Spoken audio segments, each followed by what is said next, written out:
As minhas férias foram demais. Mas até que eu estava com saudade da escola, da professora e dos meus amigos.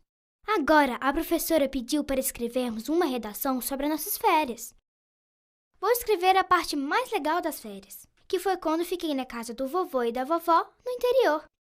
Nessas férias, fiquei uma semana na casa do vovô e da vovó. Eles são muito inteligentes e me ensinaram muitas coisas. Logo, quando eu cheguei à casa deles, o vovô me perguntou se eu já conhecia os ângulos e se eu já estava craque nesse assunto. Eu respondi que já tinha tido essa aula, mas que não estava muito craque no assunto. Então, ele disse que iria me ajudar.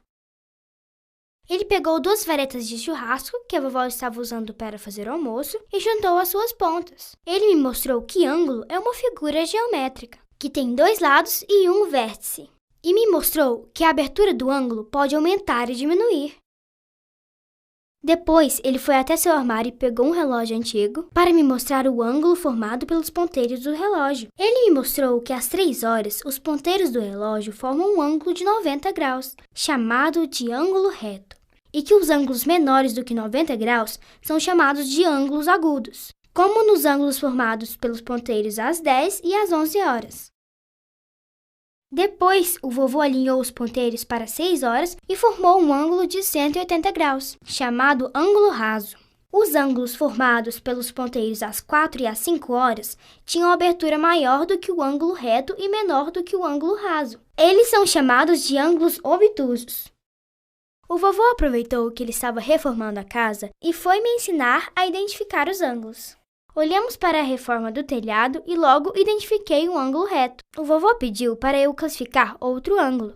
Identifiquei um ângulo agudo. Neste caso, como o ângulo media metade de um ângulo reto, a sua medida era de 45 graus. Depois, o vovô pediu para eu adivinhar quantos graus tinha a inclinação do telhado. Eu comparei com um ângulo de 45 graus. Vi que era menor e chutei 30 graus. Quase acertei, pois o ângulo media 20 graus. Depois o vovô me mostrou uma foto de uma casa em um país que neva muito e me disse que lá a inclinação dos telhados tem 60 graus ou até mais, para que a neve não acumule e afunde o telhado. Gostei de conhecer essa diferença sobre as construções em países diferentes. Depois do almoço, o vovô me mostrou a rampa que está sendo construída na frente da entrada da sala. Ele disse que essa rampa irá facilitar a entrada do meu tio Pedro na casa. Por isso, o ângulo de inclinação deveria ser bem pequeno, de 2 a 3 graus. Até brincando, aprendi mais sobre os ângulos.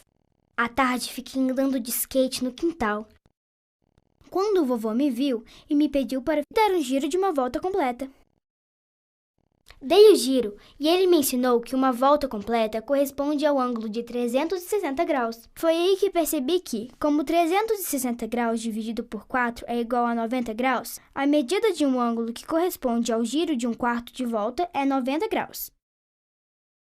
Assim, consegui entender que a medida do ângulo que corresponde ao giro de meia volta é 180 graus e que a medida do ângulo que corresponde ao giro de 3 quartos de volta é 270 graus. Puxa, gostei muito dessas férias. Quando eu crescer, quero ser igual ao vovô, bem inteligente.